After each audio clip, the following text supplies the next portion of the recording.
should the Browns trade for a wide receiver? Now, as we have this discussion, just so everyone's on the same page, in the 2021 NFL draft, the Browns have their own first, their own second. They have 2/3, 2/4. They have a fifth, a sixth, and they have the Bills' seventh round pick. There's some little things here and there that they could change, like that seventh round pick or whatever. But that's their status. So really, it's kind of those middle rounds. They have multiple picks after you get past the second round.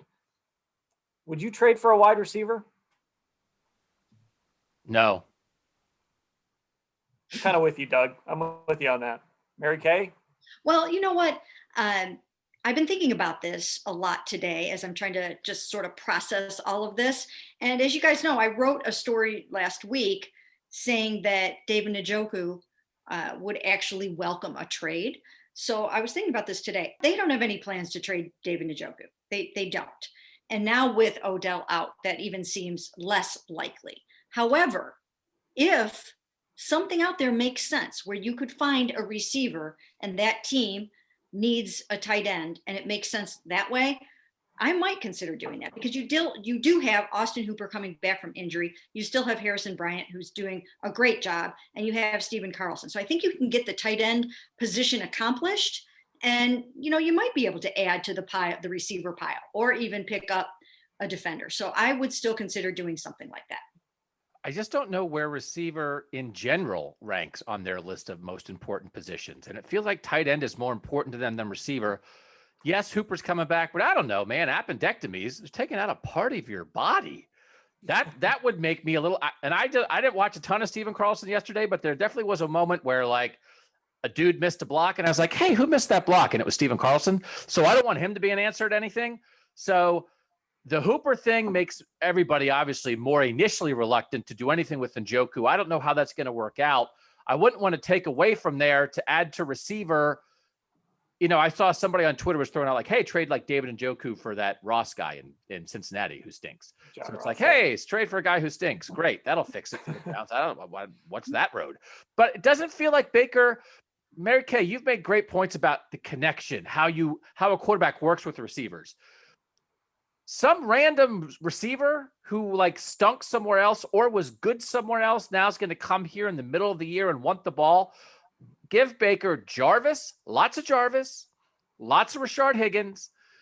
Kadero Hodge is back, a little bit of DPJ sprinkled in. I think that is fine. And I think if you go get a receiver, it's possible. Not only does he help you, it makes it worse, because now he doesn't fit. He doesn't have a connection with Baker. And we're back in the same spot of like, just play the guys that Baker knows, that he doesn't feel like he has to get the ball to, and just go. You'll be fine.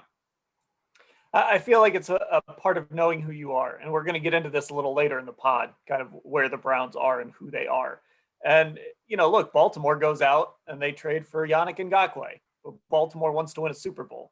Now, I'm not saying the Browns, like that, if they were to make the playoffs and back their way through some wins in the tournament and make it to the Super Bowl, great, but that's their path, right? They aren't like a true Super Bowl contender. What are you going to give up? What are you going to get back? Is it really worth it? This is a team that doesn't play more than three receivers anyway. And they really, even when they play three receivers, they only use two of them. The other one is usually out there mostly as a blocker on a lot of plays. So I think they can cobble enough together with the schedule they have, with Jarvis, with Higgins, with their tight ends.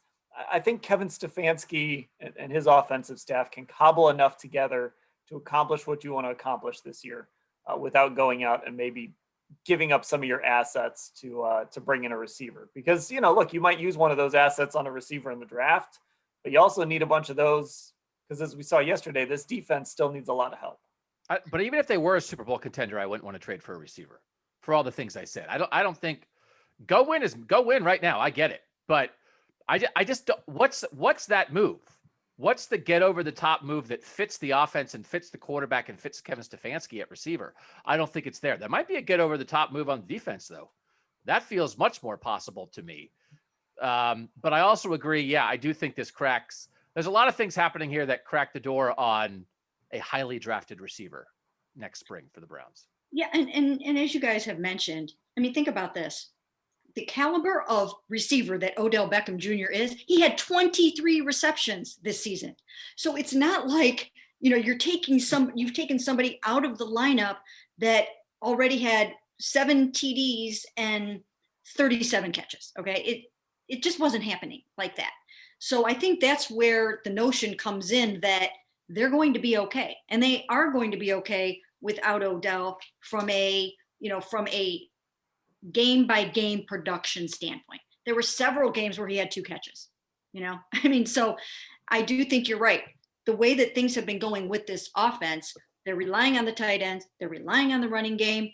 They're not using 3 wides very much. When they do, it's going to be a shorter passing game, move the chains, get down into the red zone, throw the ball to your tight ends and, your receivers down there, or, your running backs. There's so much talent on this team in so many other ways that you don't need a superstar receiver to be successful. And Bill Belichick has done it that way for so many years. He didn't always have to have that guy. Now, some offenses sputter without it, right? The Texans are not the same without DeAndre Hopkins, but that's not how it is set up here this year. And I think that they will be fine.